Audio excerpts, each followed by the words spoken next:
ओम नमः शिवाय, शिवजी सदा सहाय। ओम नमः शिवाय, गुरुजी सदा सहाय। श्री शिव महापुराण, रुद्र संहिता, पार्वती खंड, अध्याय 26।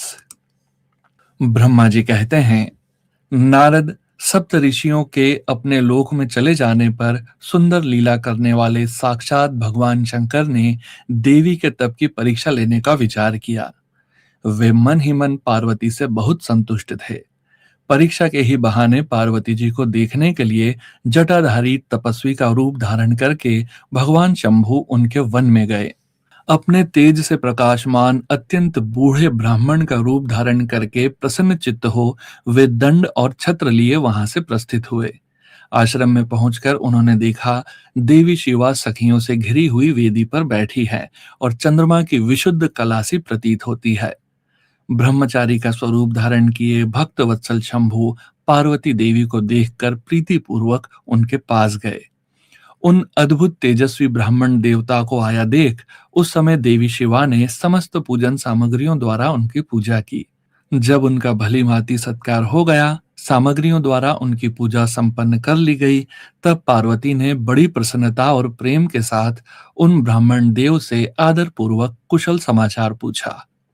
पार्वती बोली, ब्रह्मचारी का स्वरूप धारण करके आए हुए आप कौन हैं और कहां से पधारे हैं? वेद वेदताओं में श्रेष्ठ विप्रवर, आप अपने तेज से इस वन को प्रकाशित कर रहे हैं।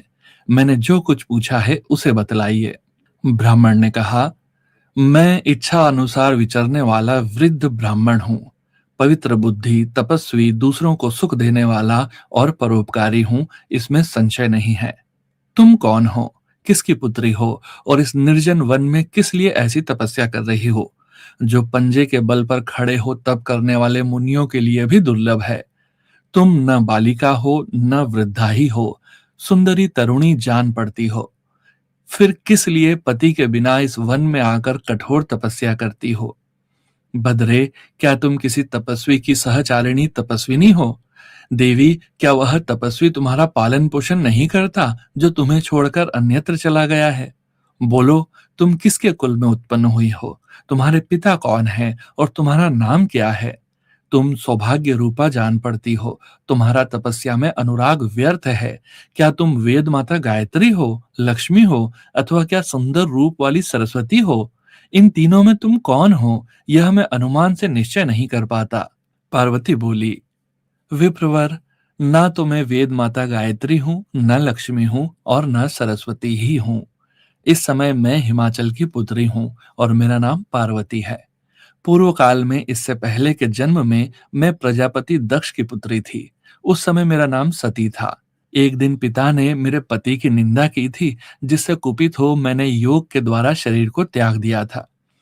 इस जन्म में भी भगवान शिव मुझे मिल गए थे, परंतु भाग्यवश काम को भस्म करके वे मुझे भी छोड़कर चले गए। ब्रह्मन, शंकर जी के चले जाने पर मैं विरह ताप से उद्विग्न हो उठी और तपस्या के लिए दृढ़ निश्चय करके पिता के घर से यहाँ गंगा जी के तट पर चली आई। यहाँ दीर्घ काल तक कठोर तपस्या करके भी मैं अपने प्राण वल्लभ को पा न सकी, इसलिए अग्नि में प्रवेश कर जाना चाहती थी। इतने में ही आपको आया देख मैं क्षण भर के लिए ठहर गई। अब आप जाइए, मैं अग्नि में प्रवेश करूंगी, क्योंकि भगवान शिव ने मुझे स्वीकारा नहीं, किंतु जहां जहां मैं जन्म लूंगी वहां वहां शिव का ही पति रूप में वरण करूंगी। ब्रह्मा जी कहते हैं, नारद, ऐसा कहकर पार्वती उन ब्राह्मण देवता के सामने ही अग्नि में समा गई। यद्यपि ब्राह्मण देव सामने से उन्हें बारंबार ऐसा करने से रोक रहे थे, अग्नि में प्रवेश करती हुई पर्वत राजकुमारी पार्वती की तपस्या के प्रभाव से वह आग उसी क्षण चंदन पंख के समान शीतल हो गई। क्षण भर उस आग के भीतर रहकर जब पार्वती आकाश में ऊपर की ओर उठने लगी, तब ब्राह्मण रूपधारी शिव ने सहसा हंसते हुए उनसे पुनः पूछा, अहो भद्रे, तुम्हारा तप क्या है? यह कुछ भी मेरी समझ में नहीं आया। इस अग्नि से तुम्हारा शरीर नहीं जला, यह तो तपस्या की सफलता का सूचक है, परंतु अब तक तुम्हें अपना मनोरथ प्राप्त नहीं हुआ, इससे उसकी विफलता प्रकट होती है।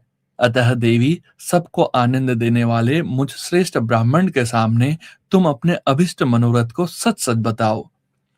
ब्रह्मा जी कहते हैं, नारद, ब्राह्मण के इस प्रकार पूछने पर उत्तम व्रत का पालन करने वाली अंबिका ने अपनी सखी को उत्तर देने के लिए प्रेरित किया।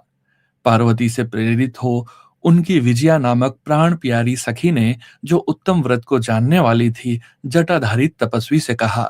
सखी बोली, साधो, तुमसे पार्वती के उत्तम चरित्र का और इनकी तपस्या के समस्त कारणों का वर्णन करती हूँ। आप सुनना चाहते हो तो सुनिए।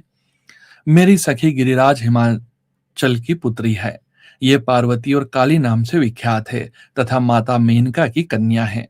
अब तक किसी ने इनके साथ विवाह नहीं किया है। ये भगवान शिव के सिवा दूसरे किसी को चाहती भी नहीं। उन्हीं के लिए 3000 वर्षों से तपस्या कर रही है। भगवान शिव की प्राप्ति के लिए ही मेरी इन सखी ने ऐसा तप प्रारंभ किया है। विप्रवर, इसमें जो कारण है उसे बताती हूँ, सुनिए। यह पर्वत राजकुमारी ब्रह्मा, विष्णु तथा इंद्र आदि देवताओं को भी छोड़कर केवल पिनाक पाणी भगवान शंकर को ही पति रूप में प्राप्त करना चाहती है और नारद जी के आदेश से यह कठोर तपस्या कर रही है। द्विज श्रेष्ठ, आपने जो कुछ पूछा था उसके अनुसार मैंने प्रसन्नता पूर्वक अपनी सखी का मनोरथ बता दिया। अब आप और क्या सुनना चाहते हैं? ब्रह्मा जी कहते हैं, नारद, विजया का यह यथार्थ वचन सुनकर जटाधारी तपस्वी रुद्र हंसते हुए बोले, सखी ने यह जो कुछ कहा है उसमें मुझे परिहास का अनुमान होता है। यदि यह सब ठीक हो तो पार्वती देवी अपने मुंह से कहे। जटिल ब्राह्मण के इस प्रकार कहने पर पार्वती देवी अपने मुंह से ही यूं कहने लगी। श्री शिव महापुराण रुद्र संहिता पार्वती खंड अध्याय 26 समाप्त। जय गुरुजी महाराज। अनंतम अनंतम शुक्राना गुरुजी महाराज।